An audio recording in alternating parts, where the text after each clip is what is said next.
the world is once again holding its breath. Tensions between Iran and the United States have surged in recent days, with military warnings, regional proxy attacks, and diplomatic threats pushing the Middle East closer to another dangerous turning point. What makes this moment especially alarming is that it no longer feels like routine political tension. This feels different. The rhetoric is sharper, the military movements are more visible, and the risks are far greater than many realize. While there may not yet be a formal declaration of war, the signs of escalation are impossible to ignore. The real question now is simple. Are Iran and the United States moving toward a conflict that could reshape the region? To understand what's happening now, we need to understand how this confrontation keeps returning to the edge. Over the last several days, pressure has reportedly intensified around multiple American interests in the Middle East. Iran-aligned groups operating in Iraq and Syria have remained active near areas where U.S. troops and installations are stationed. Meanwhile, shipping routes near the Red Sea and Gulf region have once again become points of strategic concern, raising fears that any disruption could affect global trade and energy supplies. In response, the United States has increased surveillance, reinforced military readiness, and issued fresh warnings against attacks targeting American personnel or allied assets. These moves are not random. They are part of a broader message. Washington wants to show deterrence. At the same time, Tehran's regional network continues to signal that pressure can be applied without a direct conventional war. This is the dangerous gray zone both sides have operated in for years. And every new incident adds another layer of uncertainty. The roots of this hostility go back decades. The modern rivalry between Iran and the United States can be traced to the 1979 Iranian Revolution, when the US-backed Shah was overthrown and the Islamic Republic emerged. Shortly after, the hostage crisis at the US Embassy in Tehran transformed the relationship into open hostility. Since then, mistrust has only deepened. Economic sanctions, covert operations, cyber attacks, military posturing, and proxy conflicts have all become part of this long-running struggle. For Washington, Iran represents one of the most persistent strategic challenges in the region. For Tehran, the United States symbolizes external pressure, interference, and containment. That's why even small incidents can quickly become major geopolitical flashpoints. This is not a conflict built in days. It is a confrontation built over decades. One of the most important reasons this conflict remains so volatile is the role of proxy warfare. Rather than direct large-scale battles, much of the Iran-USA confrontation plays out through regional allies and armed groups. These groups operate across multiple countries, from Iraq and Syria to Lebanon and Yemen. This allows Iran to project influence far beyond its borders while avoiding direct state-to-state warfare. For the United States, this creates a constant challenge. American troops, bases, diplomats, and allied shipping lanes can all become pressure points. And because these confrontations are indirect, retaliation becomes politically and militarily complex. This is why tensions can rise dramatically even without official declarations. The battlefield is spread across the region, and sometimes the line between local conflict and global crisis becomes dangerously thin. This is not just a regional issue. The consequences of an Iran-USA escalation would be global. The Middle East remains one of the most critical energy-producing regions in the world. Any threat to the Strait of Hormuz, the Red Sea, or Gulf shipping routes could send oil prices sharply higher. That means higher fuel prices, more expensive goods, and market instability around the world. Countries far from the conflict would still feel the impact. Investors watch these tensions closely because even rumors of escalation can move global markets.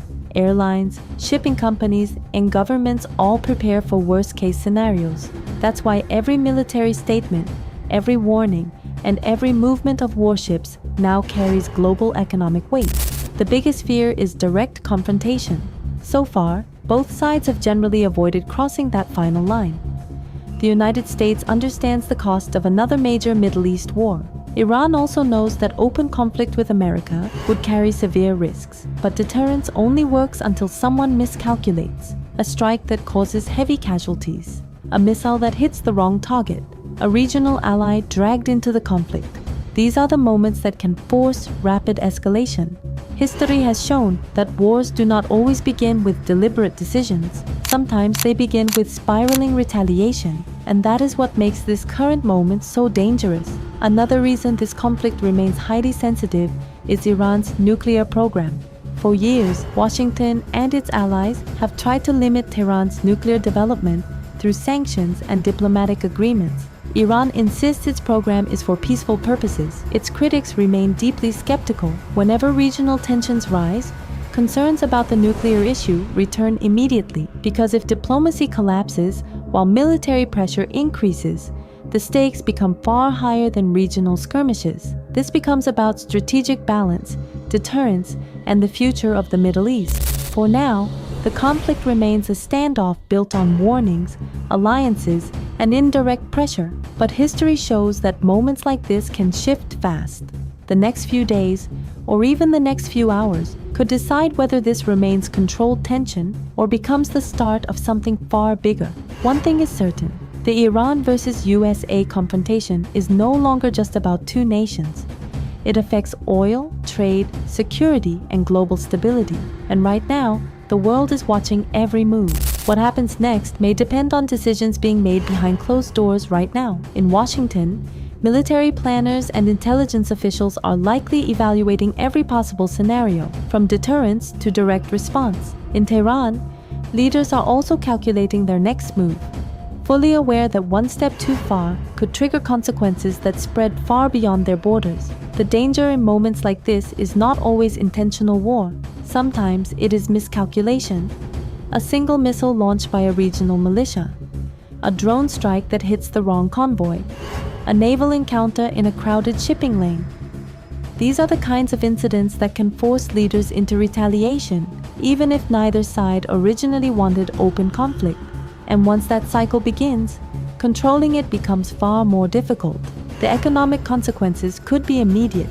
If tensions spill into the Strait of Hormuz, one of the world's most critical oil choke points, global energy markets would react within hours. Oil prices could surge. Shipping insurance costs could rise sharply. Consumers across the world, from Asia to Europe to North America, could feel the effects through fuel prices and inflation. This is why investors, governments, and military alliances are all paying close attention. The conflict may appear regional on the map, but its consequences are global. Beyond strategy and politics, there is also the human cost. Any larger confrontation would place millions of civilians across the region under enormous pressure. Cities could face uncertainty. Families would once again live under the shadow of escalation.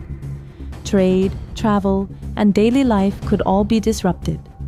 For people living closest to the conflict zones, the fear is never abstract.